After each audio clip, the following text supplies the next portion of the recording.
Though Aston Martin had more than enough news in revealing the new V8 Vantage, it decided it needed to show one more thing, the Vantage GTE race car. Obviously the bodywork is based on the road car, but it's more aggressive. It has an even bigger version of the V8 Vantage's massive grille.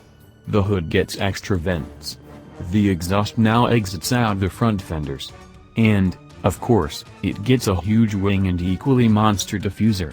The interior is quite a bit different, though, with the comfy seats and leather trim gone in favor of a roll cage and bare carbon fiber components. Under the skin, there are some similarities to the regular V8 Vantage. The main connection is the Vantage GTE's engine, which is a version of the same 4.0-liter twin-turbocharged AMG V8 found in the road car. It makes more power than the street version with at least 530 horsepower. Torque is roughly the same, though. Instead of an 8-speed automatic, the Vantage GTE uses a 6-speed sequential manual transmission.